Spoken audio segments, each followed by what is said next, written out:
देखिए सर, इस लेक्चर में हम जो सरफेस टेंशन है वो टॉपिक छूटा हुआ है उसको करते हैं। ठीक है, उसके क्वेश्चन करते हैं। मतलब इससे पहले मैं ज़रा सा आपको इसकी ज़रा थ्योरी समझाता हूँ। कुछ टर्म जो जितनी हमें ज़रूरत है, ज़्यादा नहीं पढ़ेंगे हम, ज़रा सा थ्योरी जो जितनी ज़रूरत है उतनी समझते हैं। और जो पिछला जो हमने पढ़ा था ज़रा सा उसको रिकॉल कराता हूँ, ज़रा सा रिवाइज करते हैं उसको। आइए समझते हैं। जैसे हमने रेनॉल्ड नंबर और वो पढ़ा था ना, ज़रा मैं उनको पहले रिवाइज कराता हूँ, फिर उसके बाद हम आते हैं। उसमें कुछ पोर्शन ऐसा है जो आपको नया मिलेगा। जैसे ये देखिए, ये क्या इफेक्ट पड़ता है, वैसे हम पढ़ चुके हैं इनको। ठीक है, पाउजली लॉ भी पढ़ा था हमने। पाउजली लॉ क्या कहता था, ये बड़ा इंपॉर्टेंट है, इससे क्वेश्चन पूछ लेता है सर, मैं इसीलिए आपको इसको ज़्यादा एम्फेसिस कर रहा हूँ इस पर।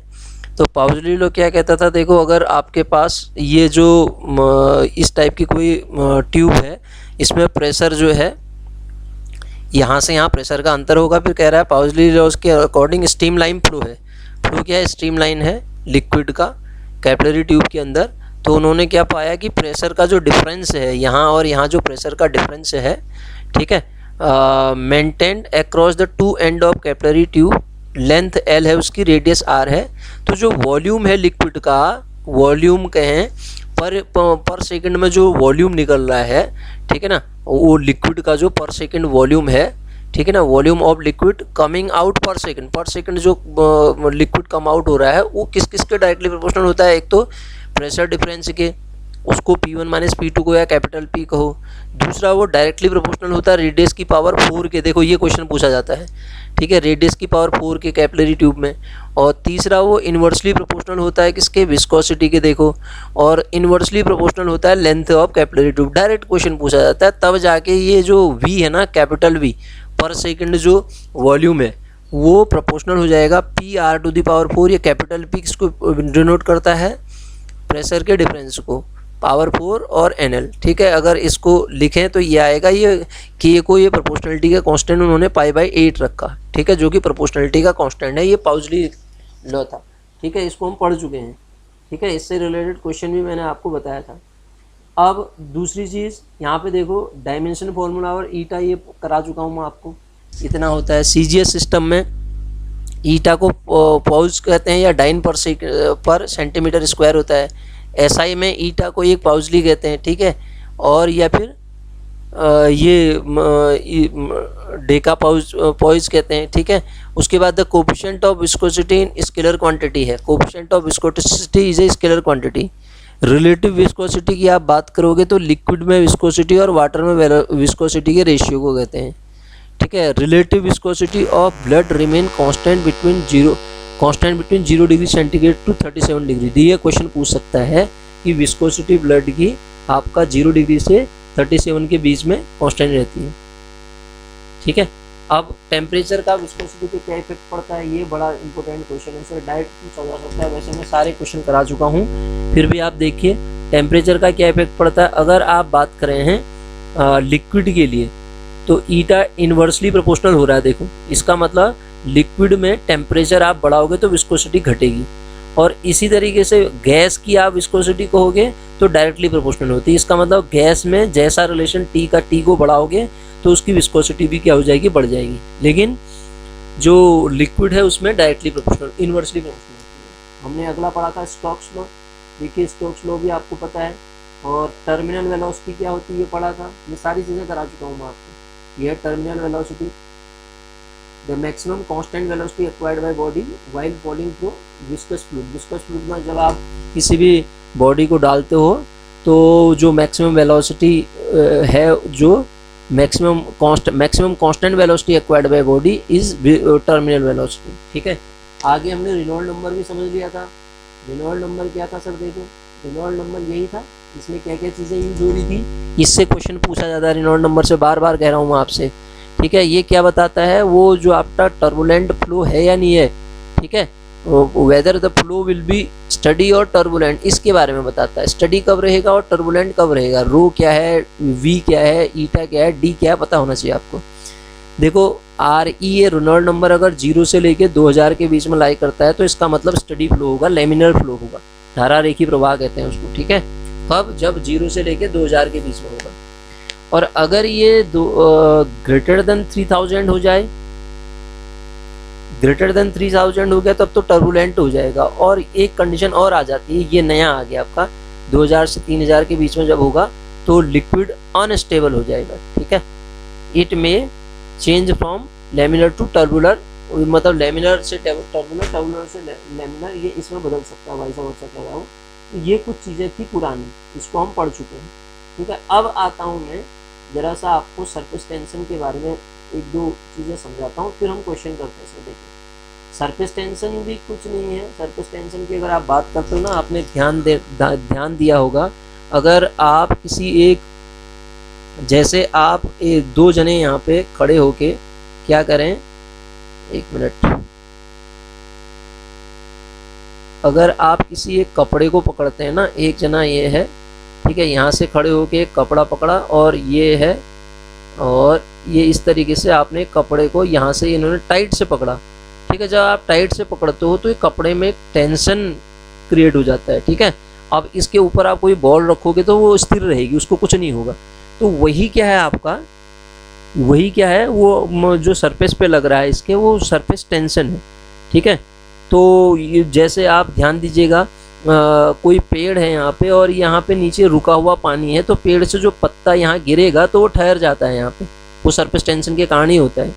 तो और दूसरा, ये ठहरे हुए पानी में क्या होता है आपका, वो गंदगी के कीड़े मीड़े लग जाते हैं, वो इसीलिए होता है ना, क्योंकि तो वहाँ पे सरफेस टेंशन की वजह से ही होता है। ये सारी कहानी किसकी वजह से होती है, तो तभी तो बीमारी फैलती है। ये जो ठहरा पानी है उसमें सरफेस टेंशन के कारण ही होता है वो। तो सरफेस टेंशन क्या है, पहली बात तो एक स्केलर क्वांटिटी है, क्वेश्चन यहाँ से बन जाता है, स्केलर क्वांटिटी है, वेक्टर क्वांटिटी है। दूसरी चीज़ ये क्या है, एक फोर्स है, यूनिट लेंथ पे लगने वाला जो फोर्स है, ठीक है। यूनिट लेंथ ऑफ इमेजनरी, किसी इमेजनरी लाइन, या आपने मान लिया ना इमेजनरी लाइन में, on a liquid surface the direction of force being perpendicular to line of tangential direction के परपेंडिकुलर होगी। फोर्स ऐसा लगेगा ना, ये बॉल यहाँ पे खड़ी क्यों रहेगी, क्योंकि टेंजेंशियल एक फोर्स लग रहा है उसको बैलेंस किए हुए, इसलिए वो बॉल रुक जाती है वहाँ पे। एसआई यूनिट देखो, मेन चीज़ है एसआई यूनिट, न्यूटन पर मीटर। सीजीएस क्या है इसकी, डाइन पर मीटर। और डायमेंशनल फॉर्मूला क्या बनता है, MT-2, ML0T-2। ये इसको तो हम डायमेंशन फार्मूला तो फर्स्ट लेक्चर में बढ़िया तरीके से पढ़ चुके हैं। अब देखो सर, सरफेस टेंशन पे ये टेम्परेचर का क्या इफेक्ट पड़ता है, देखो टेम्परेचर सरफेस टेंशन पे क्या पड़ेगा, लिक्विड जो होगा, the surface tension of liquid decrease with raised temperature, मतलब इन्वर्सली प्रोपोर्शनल है, ठीक है।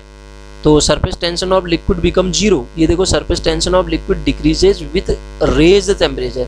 Surface tension of liquid zero at particular temperature is called critical temperature, उस टेम्परेचर को आप क्रिटिकल टेम्परेचर कहते हैं, ठीक है। ST बराबर इस तरीके से नोट करते हैं। जब क्या हो जाए, और जब सरफेस टेंशन किसी लिक्विड का अगर जीरो हो जाता है तो वो क्रिटिकल टेम्परेचर कहलाता है। और इम्प्योरिटी मिला दोगे तो सरफेस टेंशन ऑफ लिक्विड क्या हो जाएगा, चेंज हो जाएगा, ठीक है, इम्प्योरिटी मिलाने पे। एप्लीकेशन इसके देखो, रेन ड्रॉप जो होती है ना, रेन की जो रेन ड्रॉप है वो rain drop of mercury placed on glass plate is spherical. Rain drop होगी और मरकरी होगी, वो स्पेरिकल होते हैं। कोई भी चीज़ ना सरफेस टेंशन का एक लाइन में अगर मैं बात करूं, कोई भी चीज़ अगर ये स्पेरिकल फॉर्म में आने की कोशिश करती है, अपने सरफेस एरिया को मिनिमम करने की कोशिश करती है। सरफेस एरिया मिनिमम करने का मतलब ही सरफेस टेंशन है, ठीक है।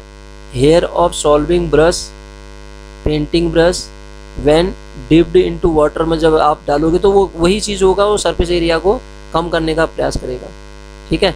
ये ऑयल ड्रॉप हो गया, ये सब एग्जाम्पल है इसके, सरफेस टेंशन के कुछ एग्जाम्पल हैं सर। अब देखो सरफेस एनर्जी क्या होती है, सरफेस एनर्जी कुछ नहीं है, work done increase in surface area पर इंक्रीज इन सर, देखो वर्क डन इन क्या कहता है, इट मे बी डिफाइंड है amount of work done in increasing the area liquid surface by unity. ये जो दोनों एक ही चीज़ है ना, इनको डिवाइड करोगे 1 नहीं आ जाएगा ये। तो ये कह रहा है वर्क डन जो करना पड़ रहा है सरफेस एरिया को इंक्रीज करने के लिए, यूनिटी करने के लिए, वही सरफेस एनर्जी है। SI यूनिट क्या हो जाएगी, जूल पर metre square. The value of surface energy of liquid numerically equal the value of surface tension, ठीक है। न्यूमेरिकली किसके बराबर होती है, सरफेस टेंशन के बराबर ही होती है। सरफेस एनर्जी सरफेस टेंशन से मतलब है। अगला एक आपके आता है स्पर्श कोण, ठीक है। स्पर्श कोण क्या चीज़ होता है सर, देखिए स्पर्श कोण के लिए देखो, एक तो ये कांच है, कांच को ठोस कहोगे आप, ये द्रव है, ये द्रव के जो सबसे टॉप मोस्ट लाइन है वहाँ पे, और ये जो सरफेस है ठोस, उनके बीच में जो एंगल बन रहा है, इसके टेंजेंशियली और इसके बीच में जो एंगल बन रहा है ना, यही क्या कहलाता है, पॉइंट ऑफ कांटेक्ट कहलाता है, स्पर्श कोण कहलाता है। ठीक है, पॉइंट ऑफ कांटेक्ट कह देते हैं आप उसको। पॉइंट ऑफ कांटेक्ट का मतलब अगर आप एक लाइन में अगर समझना चाहें तो पॉइंट ऑफ कांटेक्ट क्या है, किन किन के बीच में बनता है वो देखो। आपके पास जब आपके पास मुक्त पृष्ठ है किसका, ठोस का, स्पर्श बिंदु है द्रव का, मुक्त पृष्ठ पर एवं ठोस के पृष्ठ पर द्रव के भीतर खींची गई जो स्पर्श रेखा है, देखो द्रव के भीतर खींची गई स्पर्श रेखा है और उनके बीच बना कोण, स्पर्श रेखा ही तो है, द्रव के भीतर आपने एक स्पर्श रेखा ड्रॉ करी यहाँ पे, और ये जो ठोस है इनके बीच बना हुआ कोण आपका क्या कहलाता है, पॉइंट कांटेक्ट कहलाता है।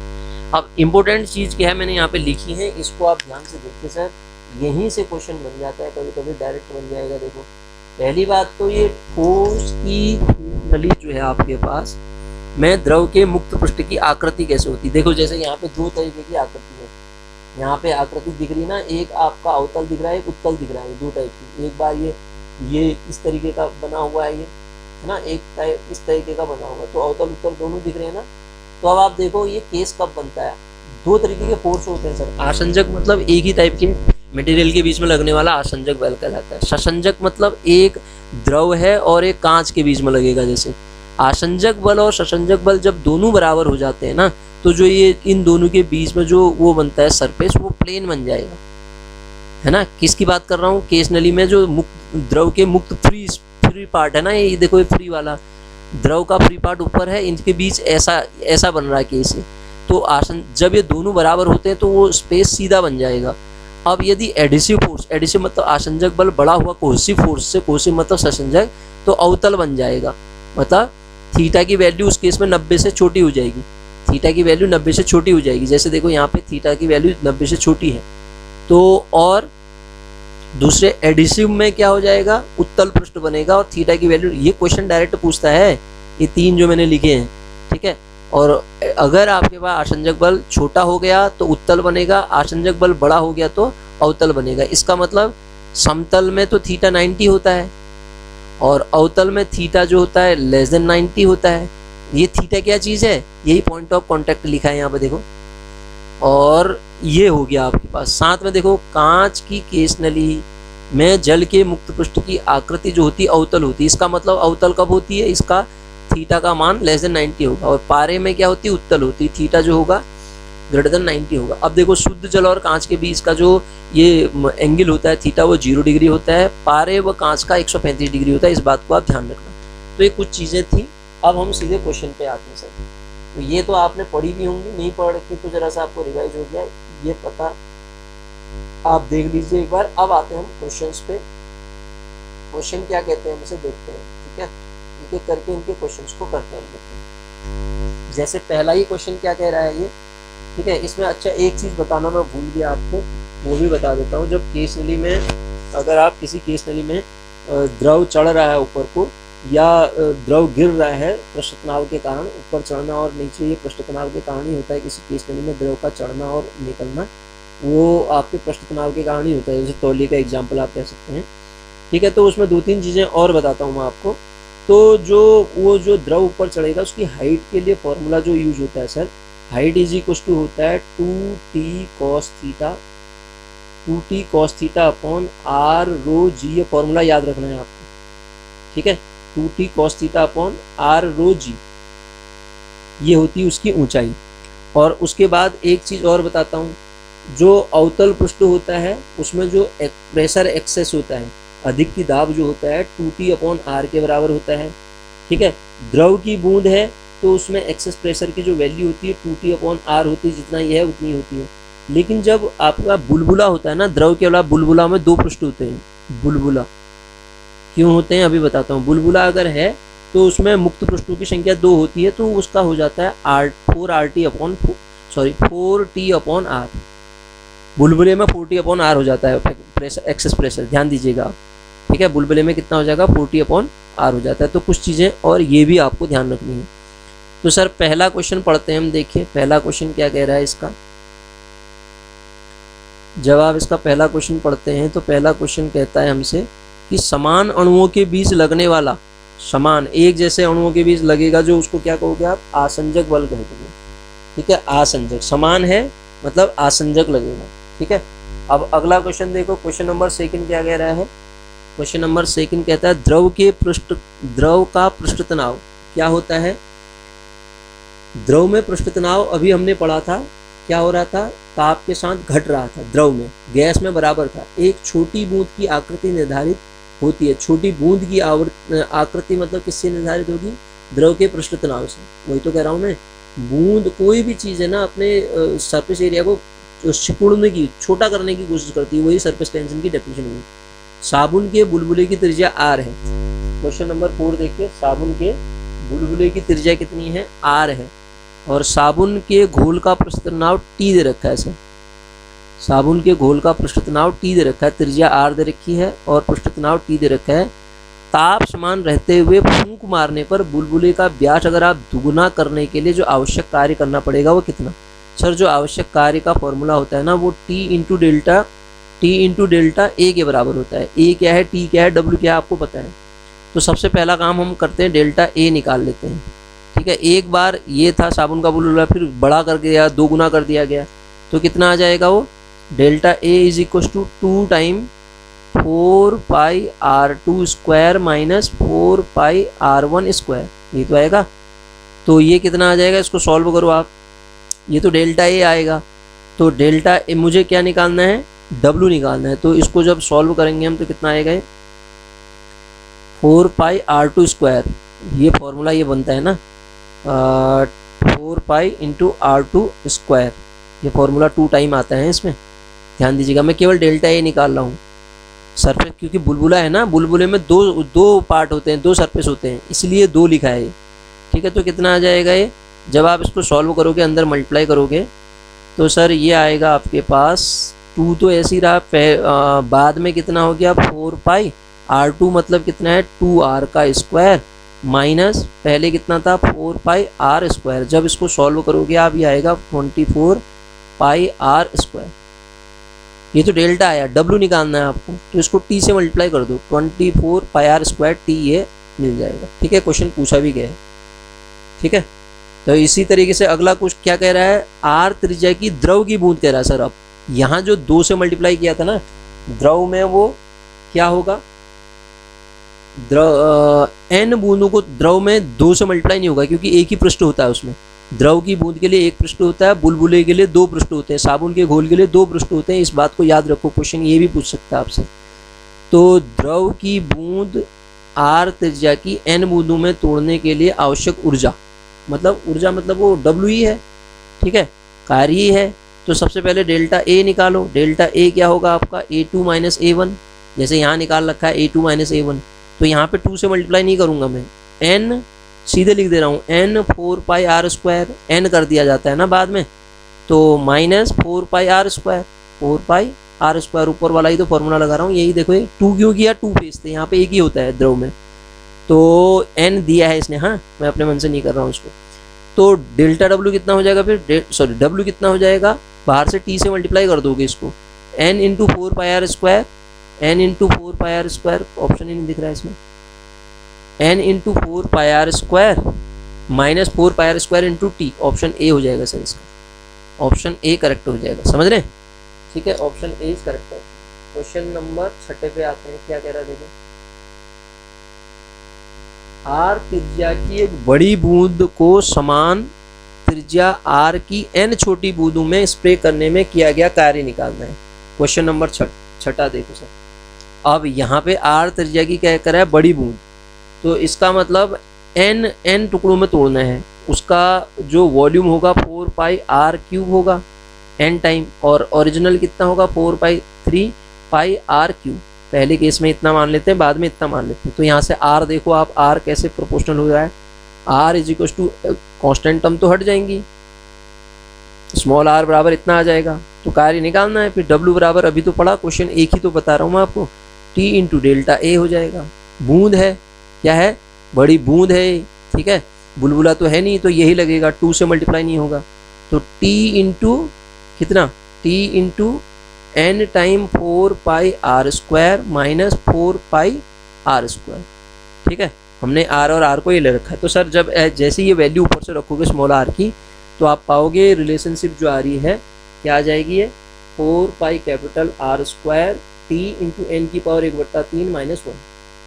तो इसका ऑप्शन ये आ जाएगा 4 pi R square, 4 pi R square t, 4 pi R square t into ये, सॉरी ये नहीं आएगा, 4 पाई R स्क्वायर t, कोई ऑप्शन तो इसमें दिख नहीं रहा है। 4 पाई R स्क्वायर t इसका आंसर आएगा, ये ऑप्शन वही है क्या, n to the power 1/3 minus 1 होना चाहिए वो। इसका आंसर जो सॉल्व करके आएगा ना, 4 pi R square T, 4 pi R square T into n to the power 4 pi R square, यहाँ पे 4 पाई R स्क्वायर, ये क्वेश्चन का आंसर में ना इसमें 4 की कमी है, देखो इंटू 4 भी आएगा, ये वाला आंसर सही होगा इसका। ठीक है, क्योंकि दिए गए क्वेश्चन के अकॉर्डिंग यही निकल रहा है ना, मतलब सॉल्व करने के बाद। क्वेश्चन नंबर 7 क्या कह रहा है, यदि अलग अलग त्रिज्याओं के साबुन के बुलबुले संपर्क में हैं, साबुन कह रहा है, साबुन मतलब 2 फेस होते हैं उसमें, मतलब 2 सरफेस होते हैं उसके लिए, साबुन के बुलबुले के लिए। तो उस केस में क्या कहना चाह रहा है ये, तो वायु छोटे बुलबुले से बड़े बुलबुले में प्रवाहित होती है तथा बड़ा बुलबुला छोटे के घटने पर बढ़ता है। ये याद रखना आप इसमें। ठीक है, 2 भिन्न भिन्न व्यास की केस नलियों में ऊर्ध्वाधर डुबोने पर चढ़े हुए द्रव की ऊंचाई, अभी मैंने ऊंचाई के लिए फॉर्मूला बताया था आपको, तो वो किस पे निर्भर करता है, छोटे व्यास की नली में अधिक होता है, क्योंकि r के इन्वर्सली प्रोपोर्शनल होता है, वो r के इन्वर्सली प्रोपोर्शनल होता है। फॉर्मूला जो निकालते हैं हम ना ऊंचाई के लिए, जो फॉर्मूला निकलेगा h बराबर, अभी पढ़ा था हमने, मैं लिख देता हूँ दोबारा,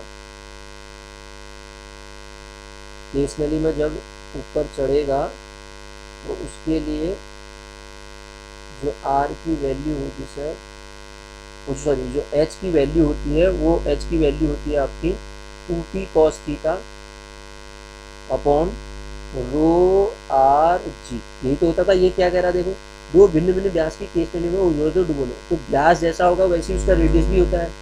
तो छोटे व्यास की नली में ऊपर ज़्यादा ऊपर जल जाएगा, क्योंकि ये r जितना छोटा होगा h की वैल्यू उतनी ज़्यादा आएगी ना, तो छोटे व्यास वाली नली में अधिक जाएगा। लालटेन में मिट्टी का तेल बत्ती में ऊपर चढ़ता है, किसके कारण चलता है, ठीक है, 9th क्वेश्चन देखो, किसके कारण चलेगा सर, पृष्ठ तनाव के कारण ही तो चलता है। केस नली में द्रव तब तक चढ़ता है जबकि स्पर्श कोण कब तक हो जाएगा, जब कितना हो जाएगा द्रव, ये या तो स्पेस ऐसा बनता है या ऐसा बनता है, या ये बनेगा। तो केस नली में कब तक चढ़ेगा द्रव, जब तक क्या होगा कि यदि स्पर्श कोण, केस नली में द्रव चढ़ता है यदि स्पर्श कोण न्यून कोण रहे तो। शुद्ध जल और कांच के बीच स्पर्श कोण अभी बताया था हमने, कितना बताया था, 0 डिग्री। पारे और कांच के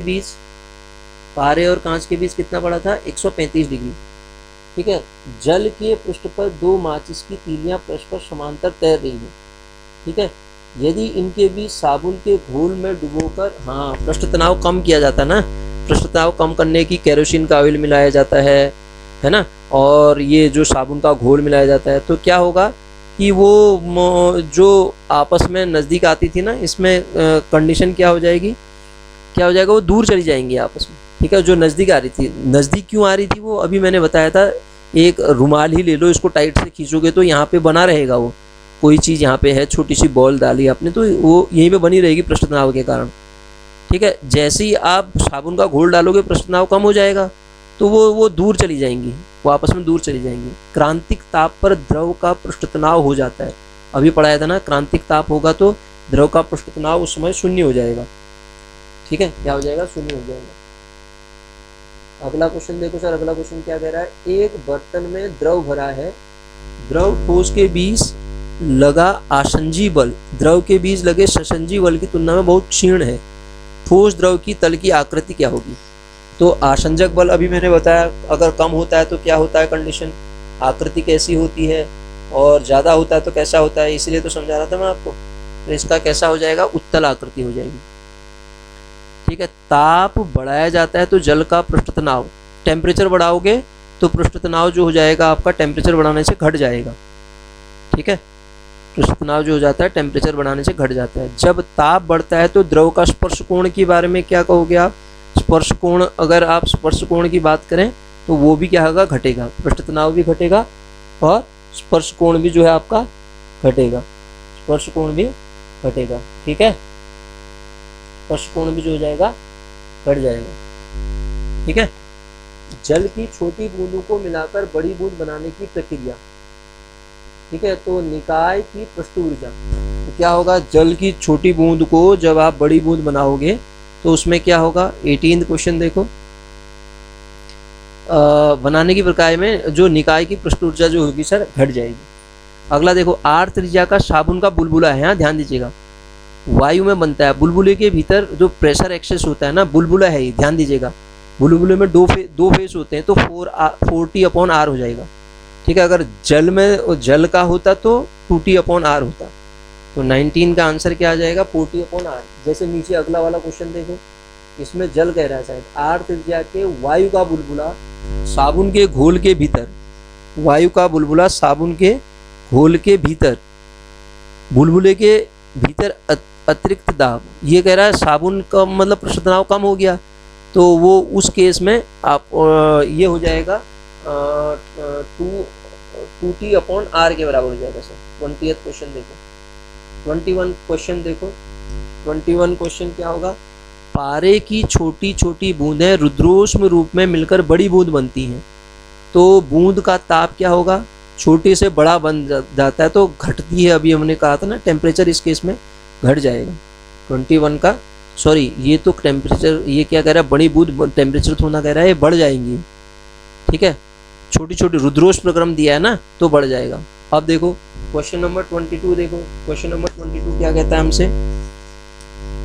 ये कहता है 2 साबुन के बुलबुलों की त्रिज्या इतनी है।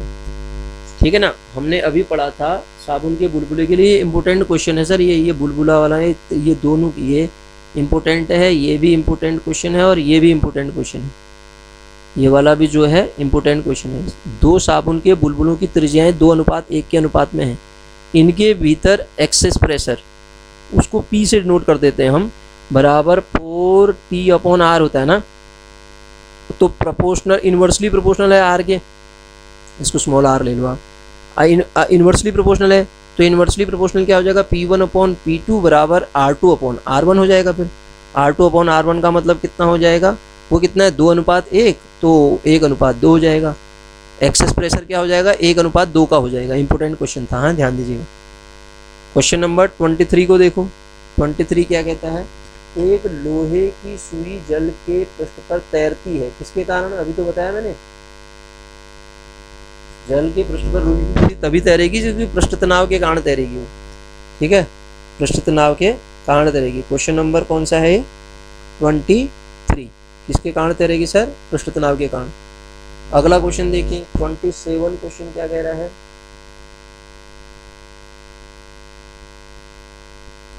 एक ऊर्ध्वाधर केस नली में 10 सेंटीमीटर की ऊंचाई तक चढ़ता है। यदि नली को 45 डिग्री तक झुका दिया जाए,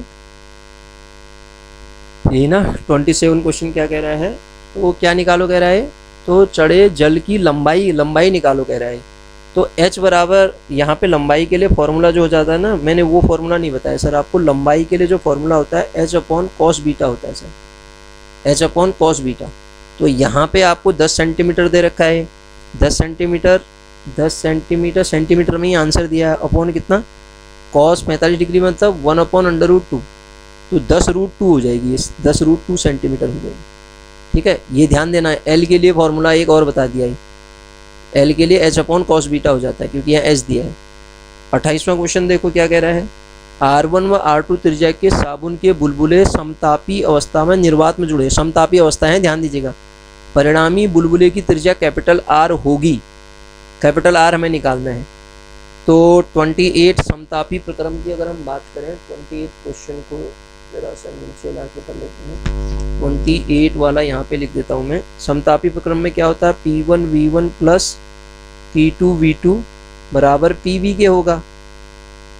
तो इसका मतलब P1 क्या होता है, साबुन का बुलबुला कह रहा है ना, तो 4R अपॉन टी 4T होता है, sorry 4T upon R 1 into V1 क्या होगा 4/3 पाई R1 का क्यूब वॉल्यूम ना, प्लस अगले केस में 4R upon 4T upon R2 उसका कितना हो जाएगा 4/3 पाई R2 का क्यूब बराबर P कितना 4T अपॉन R ही रहेगा। R बदल गया, आप देखो कह रहा था ना और समतापी विकर्ण जुड़ने पे त्रिज्या R होगी, पहले त्रिज्या स्मॉल r1 और r2 थी, अब R होगी, तो 4R इतना हो जाएगा इंटू उसका वॉल्यूम कितना आएगा 4/3 पाई कैपिटल R क्यूब हो जाएगा सर। अब सिंप्लीफाई कर लो फिर इसको, तो कैपिटल R की वैल्यू आप देखोगे R1 का स्क्वायर प्लस R2 का स्क्वायर आ रही है, ठीक है, R1 square plus R2 square आ रही है, तो यहाँ से ऑप्शन कौन सा करेक्ट हो जाएगा, अंडर रूट के अंदर R1 square plus R2 square, C option इसका करेक्ट ऑप्शन हो जाएगा सर, ठीक है। अब 29th क्वेश्चन देखो, 29th क्वेश्चन क्या कहता है, अगर 29 क्वेश्चन की हम बात करें तो 29 क्वेश्चन को देखो,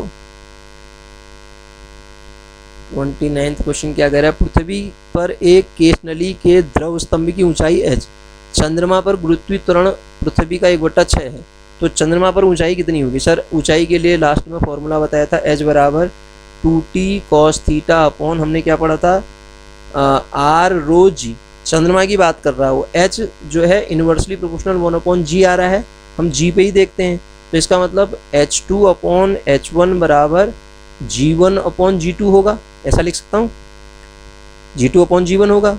तो यहाँ पे आप क्या लिख दो, तो यहाँ से आप जब h2 की वैल्यू निकालोगे तो h2 कितना आ जाएगा sir g1 upon g2 into h1 ना, तो बस, तो g1 g अपॉन g कितना वो चंद्रमा पे कितना है g/6, तो ये कितना आ जाएगा इंटू h, तो 6h आ जाएगा, ये 6h हो जाएगा, ठीक है, ऐसे बनेंगे क्वेश्चन, ठीक है। तो ये क्वेश्चन भी हमने किए किसके थे, सरफेस टेंशन के, कुछ और क्वेश्चन अगर होंगे तो सरफेस टेंशन के मैं बता दूंगा, अदरवाइज यहीं से आपका क्वेश्चन सरफेस टेंशन इस लेक्चर को आप ढंग से देखें तो सरफेस टेंशन का अगर क्वेश्चन आता है तो इन्हीं में से आएगा, ये एक्सेस प्रेशर से आता है क्वेश्चन, और ये बुलबुला टाइप का ये एच से एच निकालने के लिए आता है, ठीक है, तो ये आपको पता होना चाहिए।